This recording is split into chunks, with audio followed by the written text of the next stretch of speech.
जो धर्म योद्धा, जो बड़े-बड़े नेता हैं, उनके बेटा क्यों नहीं बन रहे हैं? देखिए, ये एक धर्म बहुत की वजह ये बहुत एक चालाक राजनीति है। अभी तो हमारी जो बात हुई है विचारों का आदान-प्रदान, उसके आधार पे लोकतंत्र चलता है।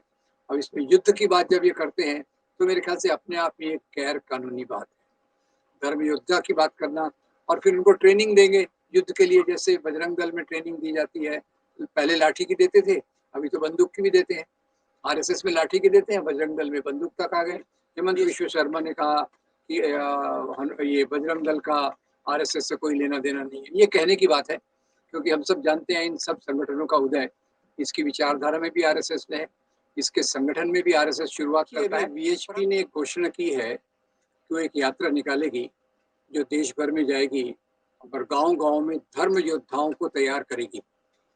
और अच्छा। खास तौर से उनका उद्देश्य है, अभी जो सनातन के बारे में चर्चा चल रही है कि एक तो सनातन पे खतरा है, दूसरा लव जिहाद का खतरा है, तीसरा धर्मांतरण का खतरा है। तो इन तीनों के विरोध में वो योद्धाओं को तैयार करेगी।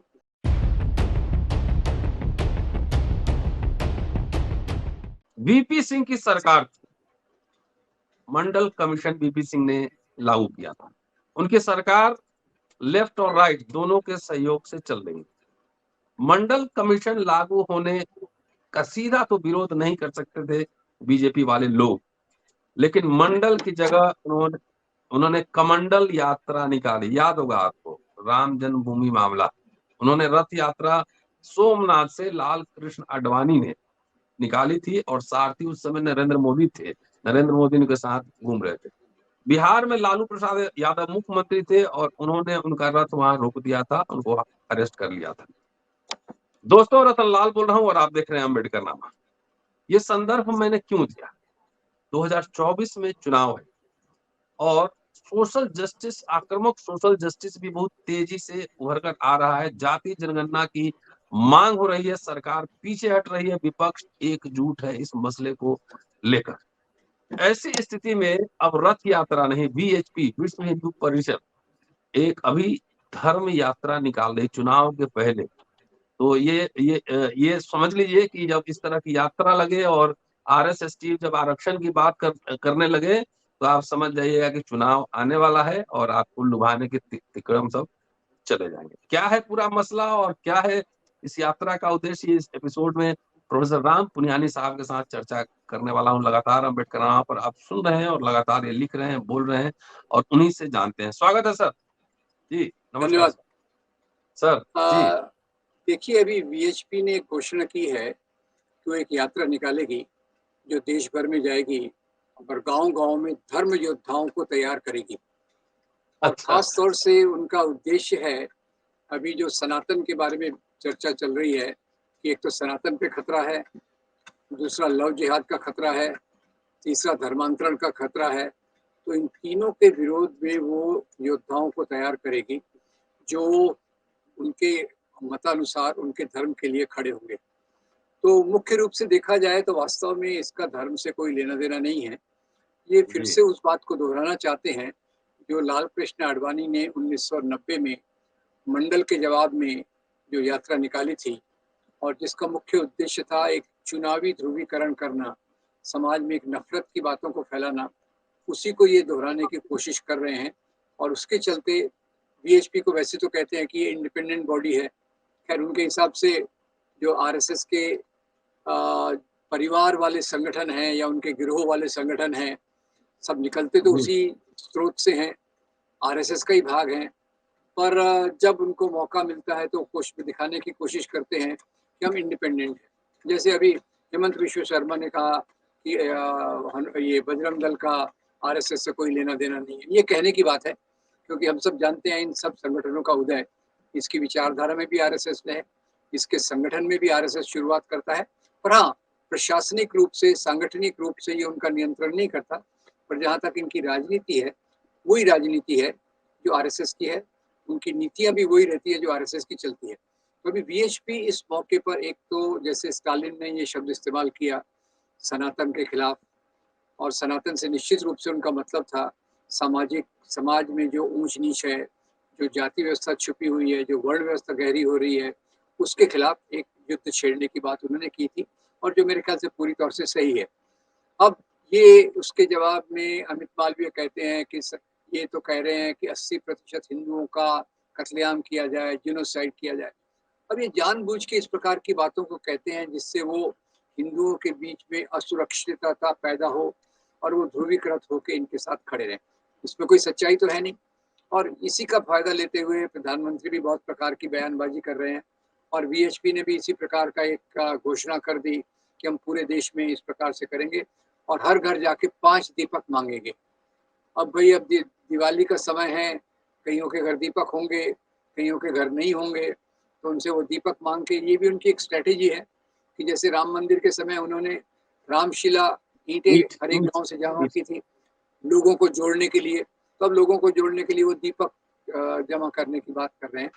तो ये एक राजनीतिक यात्रा है जो धर्म के आवरण में, धर्म की आड़ में की जा रही है, ताकि आगे आने वाले चुनाव में, जैसे पहले आडवाणी की रथ यात्रा से बीजेपी को फायदा हुआ और उसके बाद बीजेपी भारतीय राजनीति के पटल में ऊपर आने की शुरुआत हुई, तो ये उसी का एक तरीका है इनका कि अभी आगे आने वाले चुनाव में इस यात्रा को शुरू किया जाए, धर्म योद्धा बनाए जाए।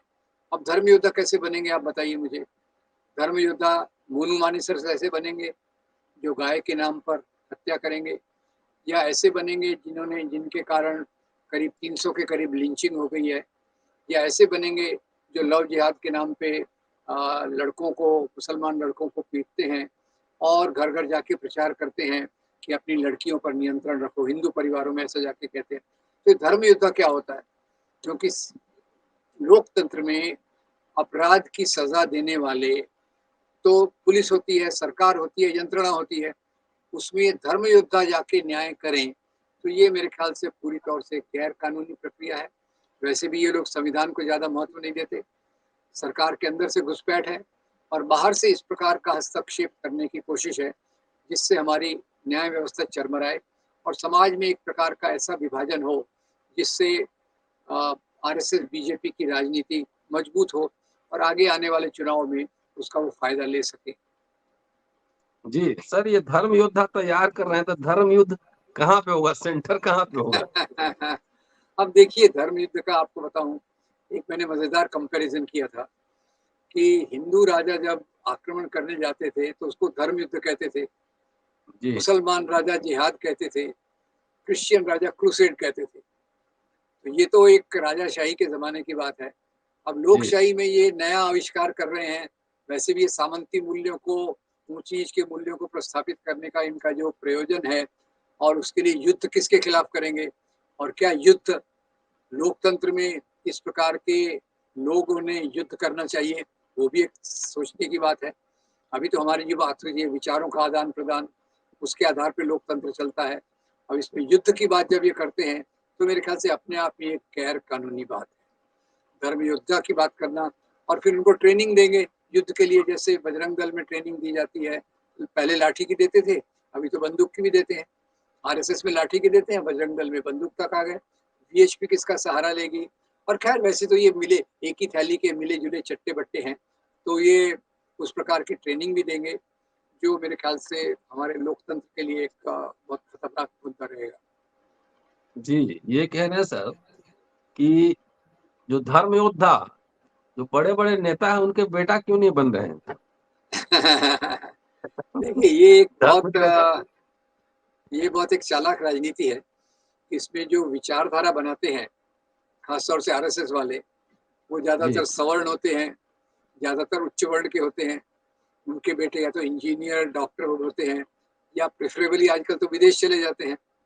हम्म उसके बाद बीजेपी वाले आते हैं, बीजेपी वाले उसके नीचे वाले वर्ण वाले हो गए, उनके बेटे भी डॉक्टर, इंजीनियर, व्यापारी ये होंगे। और जो जिन कास्ट को इनको दमन करना है, एक प्रकार से उनको उसमें सोशल इंजीनियरिंग करना, उनको अपनी तरफ से लुभाना और उनको एक प्रकार से उत्तेजना देना कि धर्म की रक्षा के लिए सामने आओ। तो इनके खुद के बेटे ये जो हैं सवर्ण संभ्रांत आरएसएस बीजेपी वाले, उनके बेटे तो या तो क्रिकेट बोर्ड के अध्यक्ष बनेंगे, क्रिकेट बोर्ड के सेक्रेटरी बनेंगे, या हम्म विदेशों में जाके पढ़ेंगे।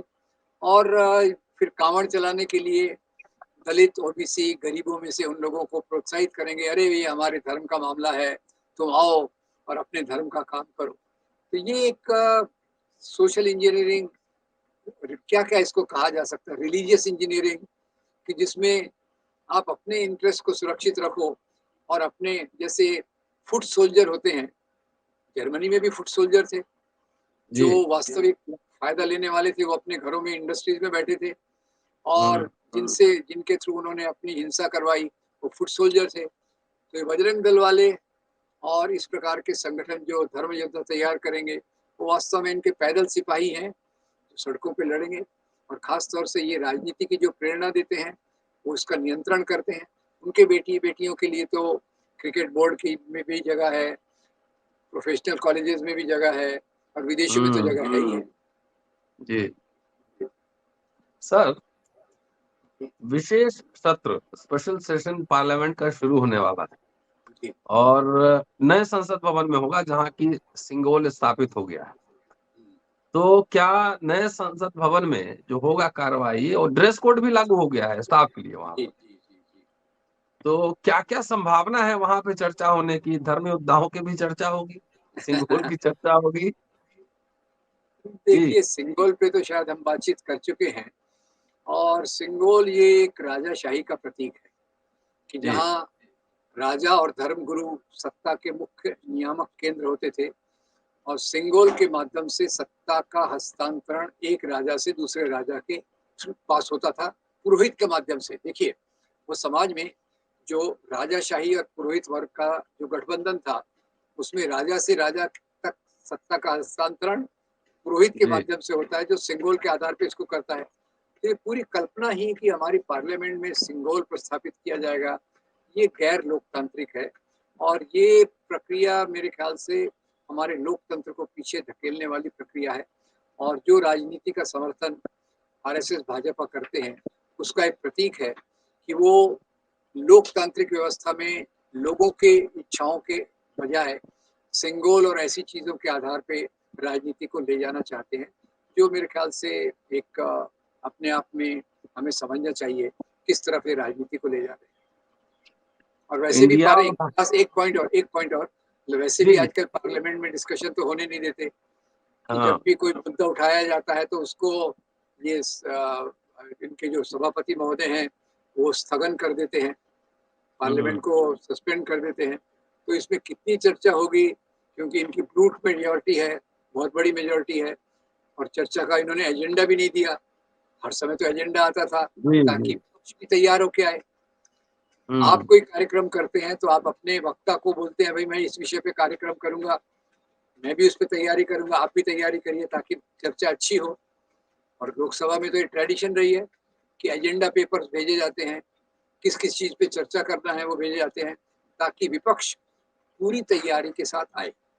अब ये उनका एक चाल भी है जो भी है कि वो विपक्ष को बताना भी नहीं चाहते, जो जो बिल्कुल संसदीय प्रणाली के विरोध में है और इसके पीछे उनकी मंशा बहुत स्पष्ट है कि वो एक तरफ से अपने एजेंडा को, अपने कुछ बिल्स पास करवाने हैं, अपनी कुछ चीज़ों को लागू करवाना है, उसके लिए एक मौखिक स्वीकृति प्राप्त करने के लिए पार्लियामेंट के सेशन को बुलाने की बात चल रही है।